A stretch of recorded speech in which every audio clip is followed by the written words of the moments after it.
Bismillahirrahmanirrahim. Assalamualaikum warahmatullahi wabarakatuh.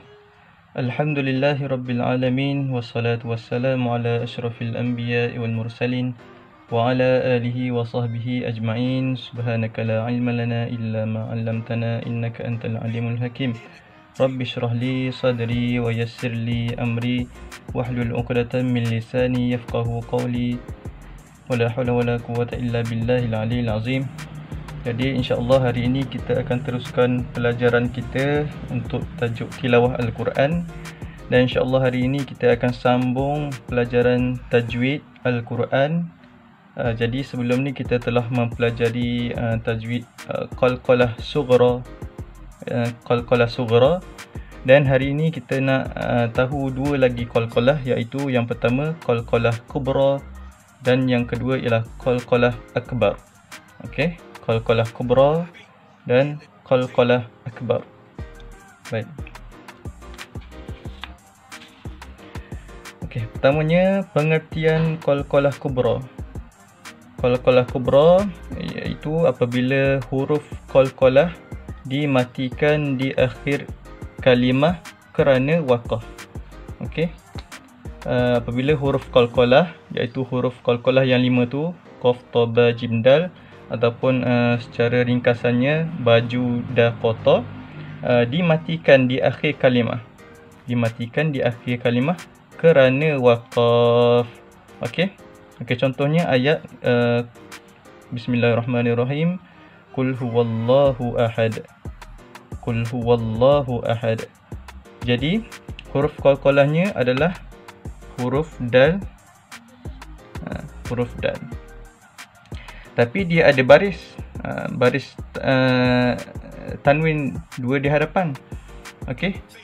Jadi bila berada di akhir kalimah, jadi kita kena waqafkan, baca secara berhenti.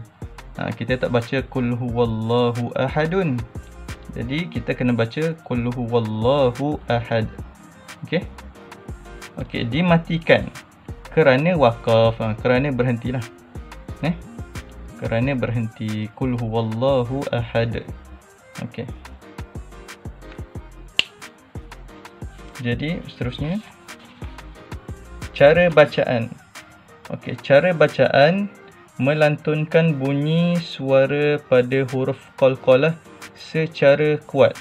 Okey. Dia berbeza dengan qalqalah sughra yang sebelum ni kita telah belajar, iaitu qalqalah sughra, cara bacaannya adalah dengan melantunkan bunyi suara pada huruf qalqalah secara sederhana. Jadi untuk qalqalah kubra ialah melantun secara kuat. Okey, secara kuat. Contohnya seperti ayat tadi, qul huwallahu ahad. Qul huwallahu ahad. Ahad. Okey, kita tengok contoh bacaan. Okey. Contoh bacaannya yang pertama ialah surah yang tadi lah. Ustaz bagi contoh tadi, iaitu surah Al-Ikhlas ayat yang pertama. Okey, baca dia, auzubillahi minasyaitonirrajim. Bismillahirrahmanirrahim. Qul huwallahu ahad. Qul huwallahu ahad. Okey. Huruf qalqalahnya berada di akhir kalimah dan dibaca secara mati kerana diwakafkan. Okey. Dimatikan baris ni kerana berhenti kerana waqaf. Baik. Jadi qul huwallahu ahadun. Sepatutnya qul huwallahu ahadun. Jadi bila kita baca secara waqaf, dia jadilah qul huwallahu ahad. Lantunan bunyinya kuat. Qul huwallahu ahad. Ahad. D tu lantunan dia. Okey. Seterusnya yang kedua, khalaqal insana min 'alaq. Okey. Huruf qalqalahnya di akhir kalimah, tengok akhir kalimah. Okey. Sepatutnya min alakin. Min alakin sepatutnya, tapi disebabkan ada tanda wakaf, berhenti. Jadi kita tak baca lakin ni. Kita matikan qaf ni. Jadi alaq. Alaq. Alaq. Qaf tu dilantunkan bunyinya secara kuat. Okey, khalaqal insana min alaq. Okey. Okey, contoh yang ketiga, yang tadi surah Al-Alaq, ayat 2. Okey, contoh yang ketiga surah Al-Ikhlas juga. Okey, ayat yang ketiga. Okey. Lam yalid wa lam yulad. Okey. Lam yalid wa lam yulad. Okey, dekat sini ada dua huruf qalqalah. Okey, ada dua huruf qalqalah. Okey. Yang pertamanya lam yalid. Lam yalid. Okey. Yang kedua ialah walam yulad. Okey. Baik. Okey, adakah kedua-dua huruf qalqalah ni berada pada qalqalah yang sama, iaitu qalqalah kubra yang kita tengah bincangkan hari ni? Okey. Adakah sama? Lam yalid wa lam yulad. Lam yalid wa lam yulad. Adakah sama? Okey, jawapannya tidak sama. Okey. Kenapa tidak sama? Okey, yang kita bincangkan hari ini ialah huruf qalqalah kubra, iaitu berada di hujung ayat dan selepasnya itu dibaca wakaf, tanda berhenti. Okey.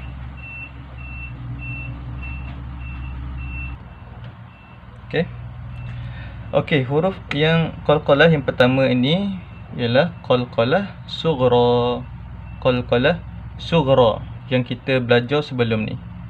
Kerana apa? Kerana walaupun dia berada di akhir kalimah, okey, ini satu kalimah, yalid ni satu kalimah, dia berada di akhir kalimah huruf qalqalahnya, tetapi dibaca secara terus dengan kalimah yang selepasnya. Lam yalid wa lam yulad. Okey, dibaca secara terus. Jadi bacaan ini kita panggil sebagai qalqalah sughra. Okey. Dan walam yulad.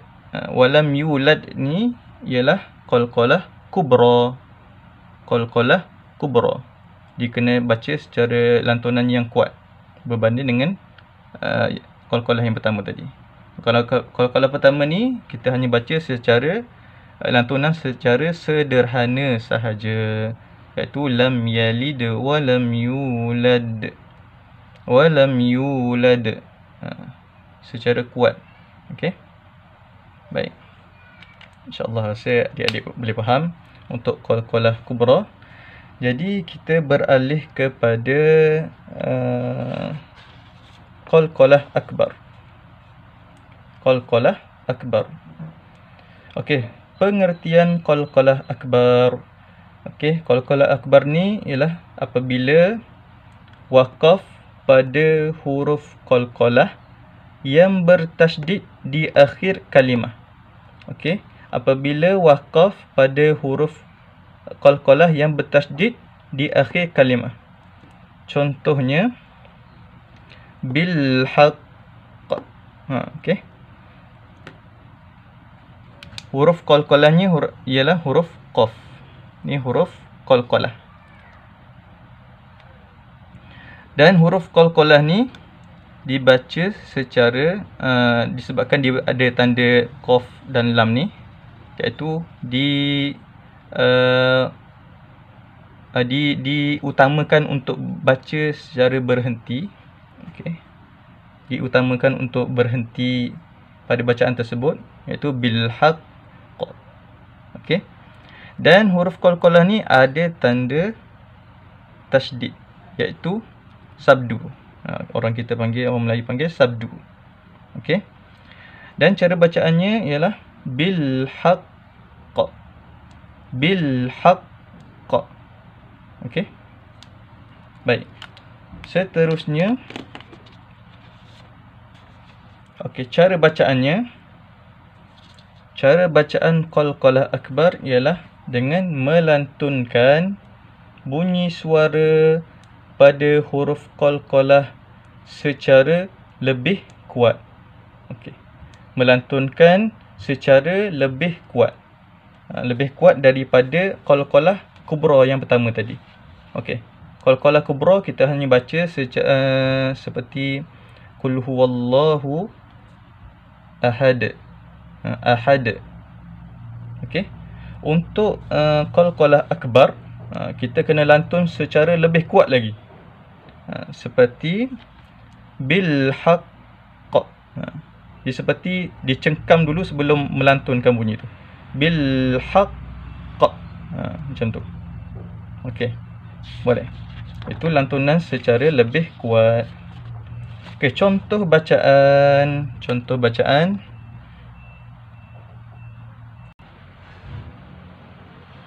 Contoh bacaannya yang pertama, okey, linnasi wal hajj. Okey. Okey, huruf qalqalahnya adalah huruf jim. Okey. Dibaca secara wakaf kerana ada tanda ni, iaitu diutamakan untuk berhenti bacaannya. Okey. Dan huruf qalqalah ni ada tanda syaddah. Okey. Jadi kita tak baca linnasi wal hajji. Okey, kita kena matikan. Matikan tanda sukun. Jadi bacaannya linnasi wal hajj. Linnasi wal hajj. Okey, boleh. Okey, contoh yang kedua, an-nabiyyina bighairil haqq. Bighairil haqq. Okey, huruf qalqalahnya ialah huruf qaf. Huruf qaf dibaca secara wakaf kerana ada tanda qaf lam ni, qaf lam ya, iaitu aula, lebih utamakan untuk berhenti. Jadi huruf qalqalahnya ada tanda syaddah. Jadi kita tak baca secara haqqi. Kita kena matikan baris ni, letakkan tanda sukun.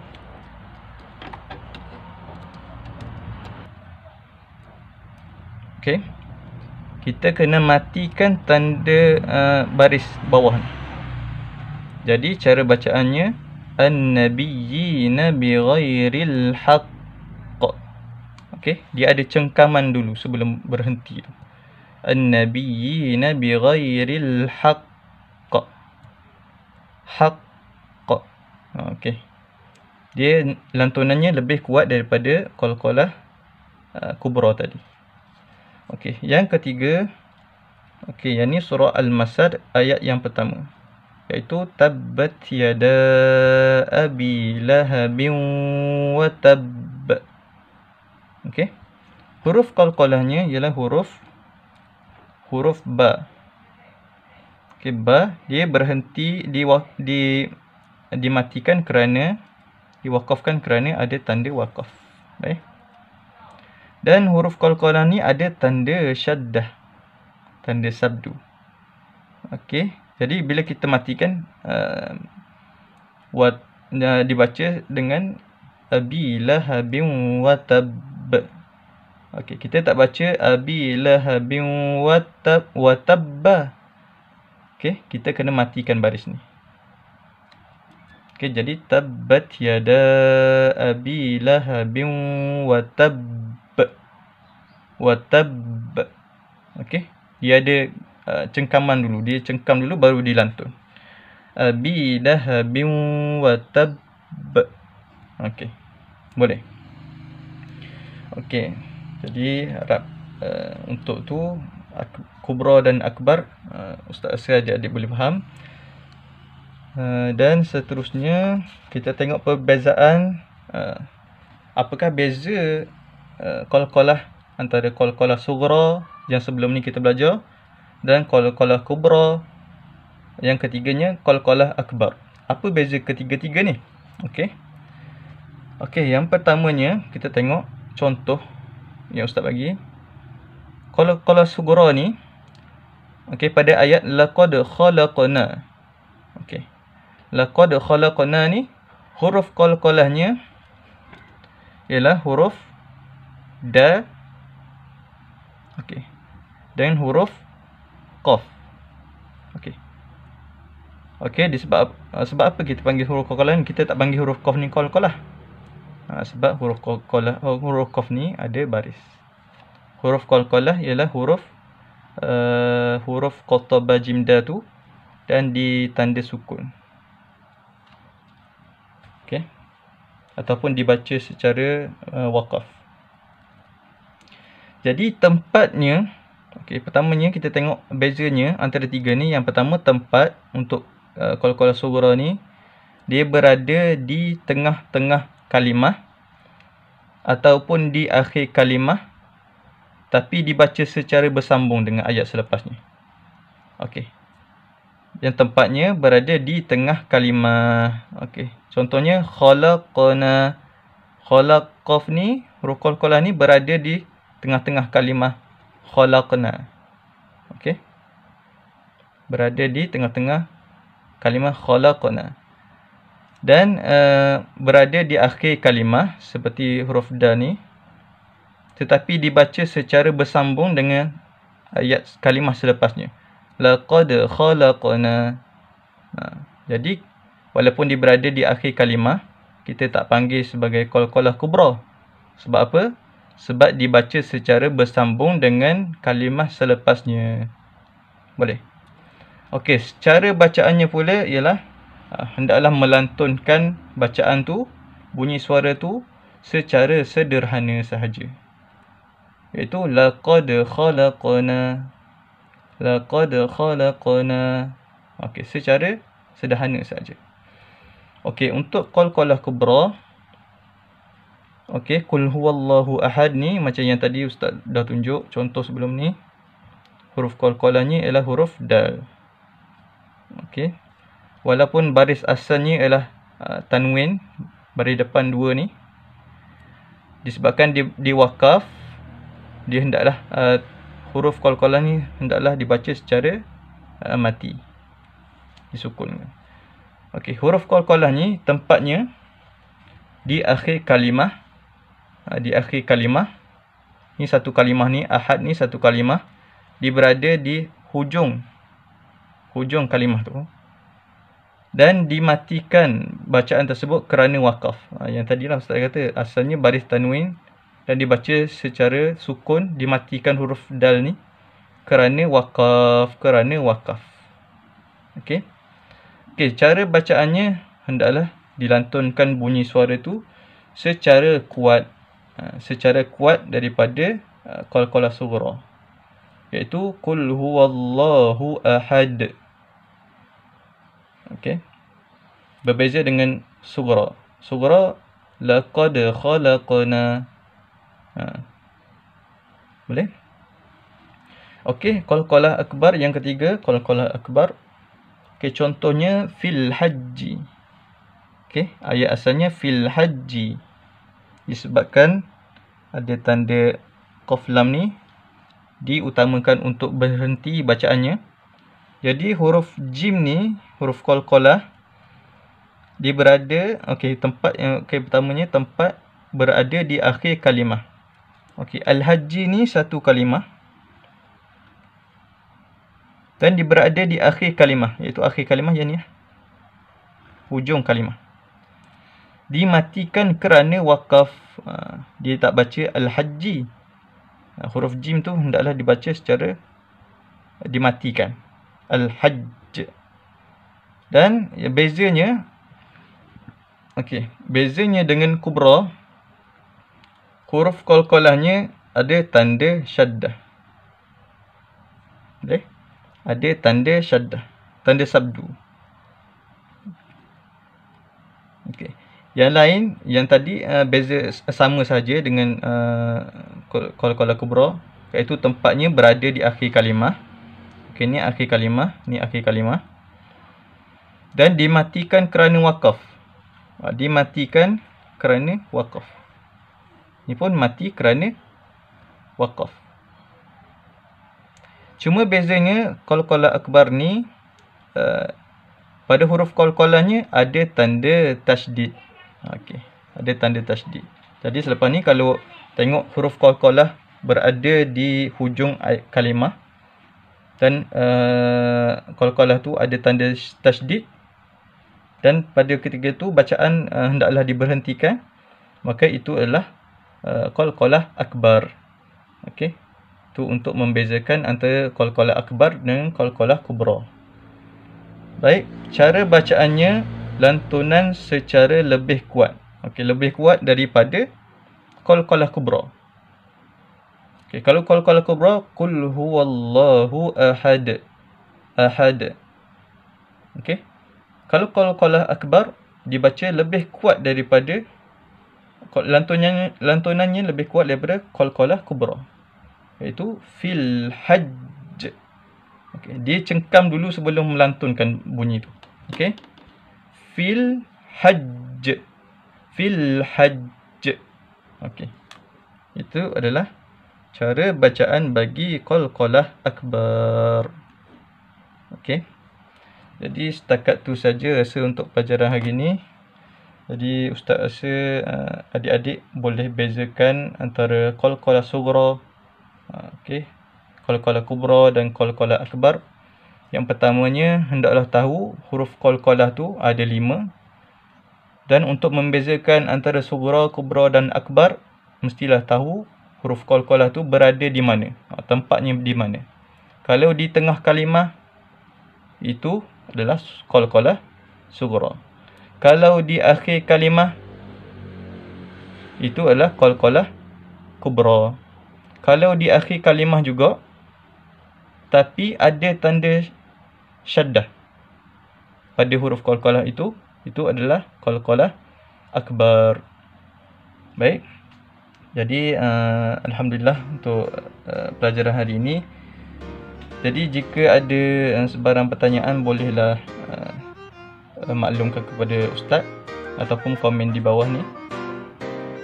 Okey, setakat tu saja. InsyaAllah kita akan berjumpa lagi untuk kelas seterusnya. Wallahu a'lam. Assalamualaikum warahmatullahi wabarakatuh.